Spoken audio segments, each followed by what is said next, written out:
Hi friends, நாங்கள் வந்து இப்போ இன்னொரு மேட்ச் ரிவ்யூவோட வந்திருக்கோம். என்னன்னு பார்த்தீங்கன்னா, இப்போ கேகேஆர் vs எஸ்ஆர்ஹெச் நடந்திருக்கு. ஸோ ஒரு ஹை ஸ்கோரிங் கேமாக இருக்கும்னு நம்ம எதிர்பார்த்த மாதிரியே ஹை ஸ்கோரிங்காக ஸ்டார்ட் ஆச்சு. போக போக கொஞ்சம் மேட்ச்சில் இதாச்சு. நம்ம ஃபர்ஸ்ட் ஸ்டார்டிங்கில் வந்து 11ல் என்னென்ன சேஞ்சஸ் இருந்துச்சுன்னு பார்த்துட்டு அப்படியே கண்டினியூ பண்ணலாம். ஸோ எதிர்பார்த்த மாதிரி ஏதாவது சேஞ்ச் இருந்ததா?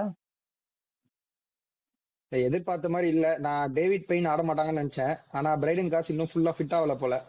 ஸோ அதனால டேவிட் பெயினே இந்த மேட்சும் ஆடினாங்க. அது இல்லாம பெரிய சேஞ்ச் எனக்கு தெரிஞ்சு எதுவும் இல்லை. அவங்க சைட்ல எதுவும் பண்ணல. சிவகுமார் ஆடினாங்க. ஸோ அவர் ஒரு நல்ல லெஃப்ட் ஆர்ம் சைனமேன் தான். கொஞ்சம் நோன் கமோடிட்டி தான். ஓரளவுக்கு நல்லாவே போட்டார், இன்னைக்கு பர்ஃபார்ம் பண்ணாரு அதுக்கேற்ற மாதிரி. வேற என்ன சேஞ்ச்? கேகேஆர் சைட்ல ஏதாவது பெரிய சேஞ்ச் எதுவும் இல்லை பெருசா நினைக்கிறேன். கேகேஆர் சேம் டீம் தான் கேட்கறல. இப்போ என்னன்னா, அவங்க வந்து பவுலிங்ல ஸ்பின்னரே ரொம்ப இதா இருந்ததுக்கு ஒரு ஒரு ஸ்பின்னர் எடுத்துட்டு வந்திருந்தாங்க. அது ஒரு தான் சேஞ்ச். பெரிய கால் அக்சல் பட்டேல் டிராப் பண்ணது. அதான் ஒரு ஸ்பின்னர் 2 தடவை. என்ன கேட்டிருந்தா டேவிட் பெயின் உட்கார வச்சு நீங்க அக்சல் பட்டேல் ஆடி இருக்கலாம். ஏன்னா டேவிட் பெயினும் உனக்கட்டும் சிமிலர் பிளேயர்ஸ். ஸோ 2 பேருமே லெஃப்ட் ஆர்ம் கட்டர்ஸ் தான் போடுவாங்க நிறைய. ஒரே கமோடிட்டி வச்சு ஆடுறதுக்கு நீங்க மேபி அக்சல் பட்டேல் ட்ரை பண்ணிருக்கலாம் டேவிட் பெயின் பதில். பரவாயில்ல, ஒரு ஃபாரினர் இல்லைன்னா என்ன, 3 ஃபாரினரோட கூட ஆடி இருக்கலாம். பட் ஓகே, எனிவே வின் பண்ணிட்டாங்க. இப்போ பெரிய விஷயமா தெரியாது அது. ஆமாமா, நம்ம 2 பேரும் ப்ரெடிக்ட் பண்ண மாதிரி எஸ்ஆர்எச் ஜெயிச்சிட்டாங்க. அவங்க 2 பேரும் இன்னும் 2 பேர் எப்பயுமே வரவங்க வந்து கொஞ்சம் பிஸியா இருக்கனால இந்த வீடியோல அவங்களால ஜாயின் பண்ண முடியல. அவங்க 2 பேர் ப்ரெடிக்ட் பண்ணது வந்து சரியா வரல. அவர் வெங்கட் இன்னும் ரெக்கார்டை ஸ்ட்ராங்கா மெயின்டைன் பண்ணிருக்காரு 6-6ன்னு. ஆமா. ஸோ இப்போ அடுத்து பாத்தீங்கன்னா பவர் பிளே நம்ம மேட்ச் உள்ள இருந்து போலாம். அவங்க ஸ்டார்ட் பண்ணதை பார்த்தா 300 ரீச் பண்ணணும்னு தான் ஆரம்பிச்சாங்க. நீங்க என்ன நினைக்கிறீங்க? நீங்க சொன்ன மாதிரி 2 ஓபனருக்கும் பேட்ல பட்டுச்சு நல்லா. 2 ஓபனர்ல யாராவது ஒருத்தருக்கு படும்னு நான் சொன்னேன். ஆனா 2 பேருக்குமே பட்டுச்சு நல்லா. அது நிறைய புவர் டிசிஷன்ஸும் இருந்தது. சுனில் நரேன் ஒரு ஓவர் நல்லா போட்டாரு கண்டெயின் பண்ணி. அகைன் சுனில் நரேன் கொண்டு வந்திருக்கலாம். வருண் சக்கரவர்த்திக்கு எதுக்கு பவர் பிளேல கொடுத்தாங்கன்னு எனக்கு தெரியல. அந்த ஓவர் கொஞ்சம் அபிஷேக் சர்மா நல்லா அடிச்சிட்டாரு. சில கால்ஸ் மட்டும்தான் அது, ஏன்னா பவுலிங் பெருசா இல்ல. நம்மளும் ஒன்னும் அதுக்கு இதுக்கு சொல்ல முடியாது. வருணும் ரொம்ப ஃபார்ம்ல எல்லாம் இல்ல. மேபி இன்னொரு ஓவர் சுனில் நரேனுக்கு பவர் பிளே கொடுத்துருக்கலாம். அட்லீஸ்ட் விக்கெட் எடுக்கவா ட்ரை பண்ணிருக்கலாமோன்னு எனக்கு தோணுச்சு. அவர் கண்டெயின் பண்ணி அந்த ஓவர் நல்லா போட்டாரு. இல்ல பவர் பிளேல கார்த்திக் தியாகி போட்ட ஓவர்ல தானே விக்கெட் ஆச்சு ஹெட். ஆமா, last over power play last. அதுதான் இப்போ 3 ஓவர் முடிச்சுட்டு 4வது ஓவர் நரேன், 5வது ஓவர் வருண் சக்கரவர்த்தி, 6வது ஓவர் கார்த்திக் தியாகி கொடுத்தாங்க. சோ ஹெட் அவுட் ஆக்கிட்டாரு. திரும்ப 6th நரேன் போட்டுக்கணும்னு சொல்றேன் நான். அந்த மாதிரி பண்ணிடணும். வருண் சக்கரவர்த்தியா 7வது ஓவராவே போட வச்சிருக்கலாம். 6 முடிஞ்சு. வருண் அவர் கான்பிடென்ட்டாவும் இல்ல. பிளஸ் 2 லெஃப்ட் ஹேண்டர்ஸ் வேற. பவர் பிளேக்குள்ள போட வைக்கிறது ரொம்ப ரிஸ்கி தான். அதுவும் வந்து ரிஸ்கே எடுக்காம ஈஸியா ரன் வந்துருச்சு. அழகா பிஎஸ் பண்ணி ஆடிட்டாங்க. விலகி கரெக்டா முதல் 2 6, அதுக்கப்புறம் கடைசி 2 பால் ஒயிட் தான் போட போறாரு. விலகி இது பாயிண்ட்ல கட் பண்ணிட்டாரு அபிஷேக். சோ அதுக்கப்புறம் முசர்பானி போட்ட அந்த ஓவர் தான் டர்னிங் பாயிண்ட். ஒரே ஓவர்ல 2 விக்கெட். ஆமா, அதுதான் கொஞ்சம் ரன்னை ஸ்டாப் பண்ணுச்சு. பட் இருந்தாலும் ரீபில்ட் பண்ணி கிளாஸனும் நிதிஷ்குமார் ரெட்டிக்கு இன்னைக்கு கொஞ்சம் பேட்ல பட்டது. ரன் ஸ்டாப் பண்ணதை தாண்டி விக்கெட் எடுத்துட்டாங்க. அதுதான் மெயின். ஏன்னா டக்குன்னு விக்கெட் விழவே அவங்க கொஞ்சமா ஸ்டெபிலைஸ் பண்ணுன்ற ஸ்டேஜுக்கு போயிட்டாங்க. ஏன்னா அந்த ஸ்டேஜ்ல அதுக்கப்புறம் வந்து பேட்ஸ்மேன்ஸ் பெருசா யாரும் இல்ல. 2 சலீல் அரோரா இருக்காரு. அவரும் பெரிய அன்னோன் கமோடிட்டி தான். லைக் எப்படின்னா டொமஸ்டிக்ல பெர்ஃபார்ம் பண்ணிட்டு வந்திருக்காரு. இன்னும் இந்த ஸ்டேஜ்ல ரொம்ப ரொம்ப ஸ்டேபிளான ஒரு பிளேஸ் இல்ல. ஸோ அவங்க டிசைட் பண்ணிட்டாங்க கிளாசன் லாஸ்ட் வரைக்கும் ஆடி ஆகணும். அவங்களுக்கு வேற ஆப்ஷன் இல்லை அந்த ஸ்டேஜ்ல. நிதிஷும் வந்து ஸ்டெபிலைஸ் பண்ணி ஆடுற சுச்சுவேஷன் போனனால கரெக்டா எங்க அக்ரெசிவா ஆடணுமோ அந்த டைம்ல ஒரு கொஞ்சம் 2-3 பால் படவே ஒரு நல்ல இன்னிங்ஸா பில்ட் ஆயிடுச்சு. அது ரொம்ப நாளுக்கு அப்புறம் ஒரு நல்ல இன்னிங்ஸ் நிதிஷ் இருந்து. நல்ல கேமே நிதிஷ்க்கு. பேட்டிங் மட்டும் இல்ல, பவுலிங். அது வந்து நம்ம அடுத்த இன்னிங்ஸ் பேசும்போது அப்படியே கண்டினியூ பண்ணலாம். ஸோ இது கேகேஆர்ல பவுலிங் பாத்தீங்கன்னா சுனில் நரேன் நல்லா ஸ்டார்ட் பண்ணாரு. ஆனா கடைசி ஓவர்ல அடிச்சிட்டாங்க. முசர்பானி முதல் ஓவர்ல அடிச்சாங்க. அதுக்கப்புறம் அந்த 2 விக்கெட் எடுத்து அதுக்கப்புறம் அவர் நல்லா வந்துட்டாரு. ஸோ உங்களுக்கு வேற ஏதாவது ஆட் பண்ணுமா பாயிண்ட்? இல்ல, ரன் நிறைய கொடுத்த மாதிரி இருந்தாலுமே கார்த்திக் தியாகியுமே நல்லா தான் போட்டாரு.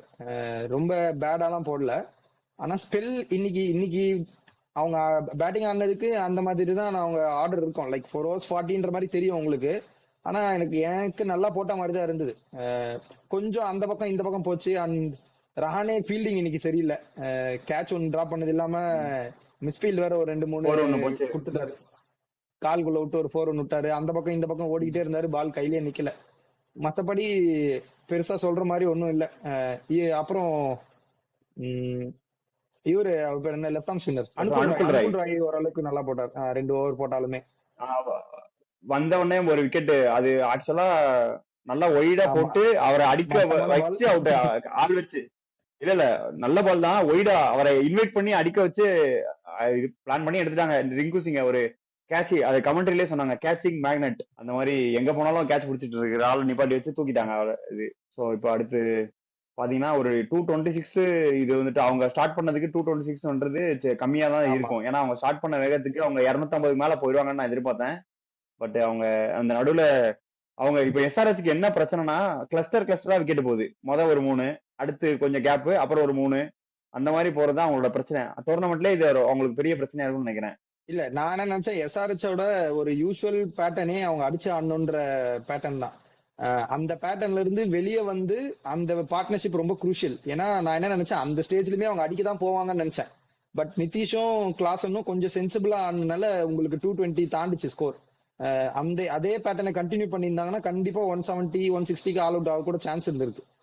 அந்த பார்ட்னர்ஷிப் ரொம்ப குரூஷியல். அவங்க கொஞ்சம் ஸ்டெபிலைஸ் பண்ணி எங்க ரிஸ்க் எடுக்கணுமோ அந்த இடத்துல ரிஸ்க் எடுத்து ஆனதுனால கொஞ்சம் ரன் வந்து கரெக்டா 260 220 வந்து 250 வர வேண்டிய ஸ்கோர்.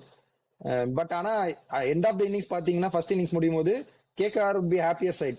ஏன்னா பவர் பிளேல கைவிட்டு போன கேம கொஞ்சம் ஓரளவுக்கு ஆவரேஜ் ஸ்கோர் ஈடன் கார்டன்ஸ்ல 220 ஒரு ஆவரேஜ் ஸ்கோர் தான், மோர் தென் ஆவரேஜ் லிட்டில் பிட், ஆனா chasable score. So second innings எப்படி ஸ்டார்ட் ஆச்சுன்னு நினைக்கிறீங்க? செகண்ட் இன்னிங்ஸ் ஸ்டார்டிங்ல நல்லா ஓவர்ல 25 ரன் போனோடனே சரி சேஸ் பண்ணிடுவாங்கன்னு தான் நினைச்சேன் நானு. அதுக்கப்புறம் சொதப்பிட்டாங்க அவங்க. ரஹானேக்கு படல, போன மேட்ச் பண்ண மாதிரி படல. Turning point of the match or turning point of the game சொல்லுவாங்கல்ல, கேம் வந்து எந்த பக்கம் டிசைட் ஆகுன்றத டிசைட் பண்ண டிசிஷன் வந்து ஹர்ஷ் துபேக்கு செகண்ட் ஓவர் கொடுத்தது என்ன பொறுத்த வரைக்கும். ஏன்னா ஃபின் ஆலன் வந்து லெஃப்ட் ஆர்ம் ஸ்பின்னர்ஸோட ஆவரேஜ் ரொம்ப கம்மி, ஸ்ட்ரைக்கிங் எபிலிட்டியும் இல்ல. அது நீங்க வேர்ல்டு கப்லயே பாத்திருப்பீங்க, அக்ஷர் பட்டேல் வந்து ஃபின் ஆலன் விக்கெட் எடுத்துட்டு போவாரு. அது கரெக்டா ரீட் பண்ணி செகண்ட் ஓவரே கொண்டு வந்தாரு. ஏன்னா யூஸ்வலா கொஞ்சம் ஸ்விங்குக்காக பாத்திருப்பாங்க, மேபி இன்னும் 2 ஓவர் தள்ளி கூட கொண்டு வந்திருக்கலாம் நினைச்சிருக்கலாம். பட் ஆனா ஃபர்ஸ்ட் ஓவர் அடிச்சு அடிக்கு ஃபின்னால இன்னும் 2 ஓவர் ஆடி இருந்தாருன்னா ஈஸியா பவர் பிளே கை விட்டு கொண்டு போயிருப்பாரு. ஆனா ஹர்ஷ் துபே கொண்டு வந்தது ஒரு குட் டாக்டிக்ஸ். டீம் மேனேஜ்மெண்ட் யோசிச்சாங்களா இல்ல இஷான் கிஷன் யோசிச்சாரான்னு எனக்கு தெரியல. ஆனா ஃபர்ஸ்ட் ஓவர் டேவிட் பெயின் போட வச்சது ஒரு பேட் டாக்டிக், அது வேற விஷயம். இல்ல இஷான் கிஷன் நேர்ல பார்த்தவருங்க அத, அக்ஷர் பட்டேல் ஃபினால நான் ஆள் வச்சு எடுத்தது, அதனால அதையே பண்ணுவோம் நம்ம திரும்ப யூஸ் பண்ணி ஆரம்பிச்சாரு. அப்பயுமே டீப் லாங்கானோ அபிஷேக் சர்மாக்கு விக்கெட் வச்சு போடும்போது ஃபுல் பால் தான் போட்டாரு. ஃபர்ஸ்ட் பால் ஸ்ட்ரைட்ல மிட் ஆன் மேல டேக் ஆன் பண்ணி அடிச்சிட்டாரு 4. அடுத்த பால் கொஞ்சம் ரவுண்ட் ஆஃப் தி ஆர்ம் போட்டு வெளியே டிராக் பண்ணி இழுத்தாரு. கரெக்டா ஃபின்னால அடிக்க போய் பாட்டம் எட்ஜ் ஆகி கேட்ச் வந்துச்சு. சோ அது ஒரு நல்ல டாக்டிக்ஸ். எனக்கு தெரிஞ்சு turning point of the game அதுதான். ஏன்னா பின்னால இன்னும் 2-3 ஓவர் ஆடி இருந்தா கூட ஈஸியா பவர் பிளேல கேம் கைவிட்டு கொண்டு போயிருப்பாரு. அதுக்கப்புறம் கூட கொஞ்சம் நல்லா அடுத்தடுத்து பார்ட்னர்ஷிப் போட்டு நல்லா வந்தாங்க. இன்னொரு டேர்னிங் பாயிண்ட் என்னன்னா, அந்த 10 ஓவருக்கு மேல நிதிஷ்குமார் ரெட்டிக்கு கொடுத்ததுதான். அவர் 10 பாலுக்கு 5 ரன் கொடுத்து 2 விக்கெட் 10 பால். அதுக்கு அடுத்து 2 பால் தான் சுனில் ரன் சிக்ஸ் அடிச்சிட்டாரு. இல்லாட்டி நிதிஷ்குமாருமே நல்ல ஒரு பவுலிங் தான் இன்னைக்கு. ஆனா இன்னொன்னு சொல்லி ஆகணும், எஸ்ஆர்ஹெச் ஃபீல்டிங் கிரவுண்ட் ஃபீல்டிங் ரொம்ப மட்டமா இருந்தது, கேவலமா ஃபீல் பண்ணாங்க. அதுவும் அந்த சிவாங்குமார் போட்ட ஓவர் எல்லாம் பாவம், அவரு 12 ரன்னோ 13 ரன்னோ கொடுத்தாரு. அந்த ஓவர் 5 ரன் 6 ரன் போட வேண்டிய ஓவர், கையில விழுந்த பால் எல்லாம் மிஸ்ஃபீல்ட் பண்ணாங்க. ஒரே ஓவர்ல 4 மிஸ்ஃபீல்டு. எனக்கு எப்படி நடந்ததுன்னே தெரியல. அதுல 2 4 மிஸ்ஃபீல்டு, டபுள் வேற மிஸ்ஃபீல்டு, அதையும் தாண்டி ஜெயிச்சிருக்காங்கன்னா பாருங்க. ஏன்னா என்ன கேட்டீங்கன்னா ரகுவன்ஷி நல்லா பேட்டிங் ஆனாரு, பட் ஆனா ரன்னிங் பிட்வீன் தி விக்கெட்ஸ் ரொம்ப புவர். அது கேவலமான running. Game green run out ரொம்ப கேவலமான ரன் அவுட். அது கேம் கிரீன் மேல குத்தம் சொல்லி பிரயோஜனமே இல்லை. ஏன்னா கேம் கிரீன் வந்து பாலோட சைட்ல இருக்க மாட்டாரு, அந்த கால் வந்து ஸ்ட்ரைக்கர் தான் கொடுக்கணும். பவுலர் மறைச்சிட்டனால ரகுவன்ஷிக்கு தெரியாம அவரும் ஓட ஆரம்பிச்சிட்டாரு. ஆனா அது ரொம்ப புவர் கால். அதுக்கு அடுத்து ரிங்கு சிங்கோட அவர் ஓடி ரன் அவுட் ஆனதுமே ரொம்ப புவர் கால். டைரக்டா ஃபீல்டர் கைக்கு போச்சு. என்ன நினைப்புல ஓடினாங்கன்னு தெரியல. ரகுவன்ஷி ரொம்ப ரன்னிங் பிட்வீன் த விக்கெட்ஸ் கொஞ்சம் more then running between the wickets பிளேயர்ஸோட கனெக்ஷன் இல்லாம அந்த மாதிரி இருந்தது.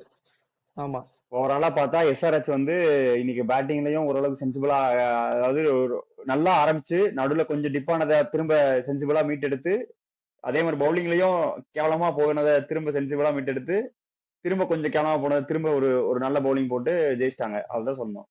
மேட்சோட சம்மரியா அதான் எனக்கு சொல்லணும்னா ஒரு பாயிண்ட் என்னன்னா டேவிட் பெயின் ஆடாதீங்க அதானே. டேவிட் பெயின் ஆட மாட்டாரு எனக்கு தெரிஞ்சு. கார்ஸ் வந்துட்டாருன்னா எஸ்ஆர்ஹெச் வந்து எப்படின்னா கொஞ்சம் பேஸ்பால் இது எடுத்து ஆடுறவங்க மாதிரி அந்த டீம். அடிச்சா அடி அடின்னு அடிப்போம் அந்த சுச்சுவேஷன்ல இருப்பாங்க. பேஸ்பால் யூஸ்வலா வந்து England baseball with no brains ஆடுவாங்க. எல்லா பாலும் குத்தணும்னு போவாங்க. ஆனா இன்னைக்கு பிரெயின்ஸோட ஆனதுனால கொஞ்சம் ஸ்கோர் நல்ல ஸ்கோர் வந்தது. அவங்க சுத்த போயிருந்தாங்கன்னா கண்டிப்பா 160 170 ஆல் அவுட் ஆயிருப்பாங்க அந்த ஸ்டேஜ்ல. Secondary Sunil Narain versus Klaasen வந்து நல்ல மேட்ச் அப். நம்ம எப்படி சூரியகுமார் யாதவோட சொன்னோமோ அதே மாதிரி சுனில் நரைனும் கிளாசன் அவுட் பண்ணதே இல்லை ஐபிஎல். சோ அதையுமே சுனில் நரைனுமே கிளாசன் நல்லா டேக் ஆன் பண்ணாரு. பின்னிட்டர் தானங்க அவரோட ரோலே அதானே. யாருக்கு மேன் ஆஃப் த மேட்ச் கொடுப்பாங்கன்னு எதிர்பார்க்கறீங்க? மேன் ஆஃப் த மேட்சா எனக்கு தெரிஞ்சு நிதிஷ் ரெட்டி ஆர் கிளாசன். நிதிஷ் ரெட்டி கொடுக்கலாம். ஏன்னா பேட்டிங்லயும் ஓரளவுக்கு ரன்ஸ் இருக்கு, பவுலிங்லயும் 2 விக்கெட் இருக்கு. அபிஷேக் 50 அடிச்சாரா? பார்க்கலாம். அபிஷேக் 50 அடிக்கல, 48. டிராவிஸ் ஹெட் 46 நினைக்கிறேன். 50 வந்து கிளாசன் மட்டும்தான். இல்ல நிதிஷ்குமார் ரெட்டி கண்டிப்பா கொடுக்கலாம். ஏன்னா 39 24 பால் 39 இருக்கு. பிளஸ் 2 ஓவர் 17 ரன் 2 விக்கெட் இருக்கு. சோ ஆல்ரவுண்ட் பெர்ஃபார்மன்ஸ் சொல்லிட்டு கொடுக்கலாம். இல்லாட்டி கிளாசன் கூட கொடுக்கலாம். ஏன்னா அவர் கடைசியில அக்ரிகேட் கொஞ்சம் நல்லா ஏத்தி விட்டாரு ஸ்கோரை. மேபி இல்லாட்டி பிளஸ் முசர்பானி 4 விக்கெட் எடுத்து தோத்த டீம் கூட மேன் ஆஃப் தி மேட்ச் கொடுக்கலாம். ஆனா அந்த சைடுல இருந்து வாய்ப்பு இல்ல. வின்னிங் டீமுக்கு தான் எப்படின்னு தர போறாங்க.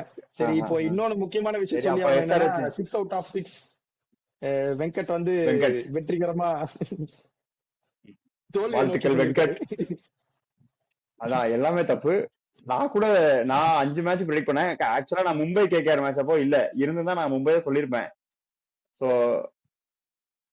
அதாவது இப்ப அப்படி பார்த்தா கூட நான் 6க்கு 4 வந்துட்டேன் ஓரளவுக்கு தேத்தி. 5க்கு 5 இருந்தவனே நேற்று இருந்துட்டு போய் இப்ப ஒரு தப்பாக வச்சு. இல்ல அவரு 4 தான். அவரும் ஃபர்ஸ்ட் கேம் இல்ல. சோ 4க்கு 4 இருந்தாரு இன்னைக்கு. அவன் 4க்கு 4 இருந்தான். இன்னைக்கு 5க்கு ராங் ஆயிடுச்சு வெங்கட்டோட சேர்ந்து. இப்போ எனக்கு வந்து மன கஷ்டம் என்னன்னா, நான் 6க்கு 6 இங்க எடுத்தாலுமே என்னோட பர்பிள் கேப் ஆரஞ்சு கேப் 2 பேரும் சேர்ந்து கூட ஒரு பாயிண்ட் எடுக்கல, ஒரு ரன் அடிக்கல, ஒரு விக்கெட் எடுக்கல. அதுதான் மனது கஷ்டமா இருக்கு. வருவாங்க. It's long tournament. Same dialogue தான். அதே மாதிரி பக்தாவோட ஆரஞ்சு கேப் நேற்று சொல்லிட்டு இருந்தான் என் தான் ஃபர்ஸ்ட் இருக்கான்ட்டு. அது இப்ப போயிடுச்சு. ரகுவன்ஷி எனக்கு தெரிஞ்சு ரகுவன்ஷி கிட்ட போயிருக்குன்னு நினைக்கிறேன். அதே மாதிரி பர்பிள் கேப் வந்து ஜெயதேவ் உனத்கட் கிட்ட வந்திருக்கு இப்போ. ஸோ இப்போ அடுத்து போக அப்டேட் மாறிட்டே இருக்கும். நாங்க டெய்லி உங்களுக்கு வீடியோல அப்டேட் பண்ணிட்டு இருக்கோம். மாறுதா பர்பிள் கேப் இல்ல அவங்ககிட்ட தான் இருக்கான்றது. ஸோ நெக்ஸ்ட் நாங்க வந்து அடுத்த கரெக்டா தான் கொடுத்துருக்காங்க. ஸோ அடுத்து நம்ம அடுத்த மேட்சோட ப்ரிவியூல சந்திக்கிறோம். அது வரைக்கும் உங்களிடம் விடைபெறுவது நாங்கள். பாய். ஊர் சுத்தி பயவுல நினைச்சா நாங்கெல்லாம் வயிறு நிறைய சாப்பிடணும், வஞ்சனம் இல்லாம உழைக்கணும். ஆஹா, அருமையான பாலிசி. Keep it.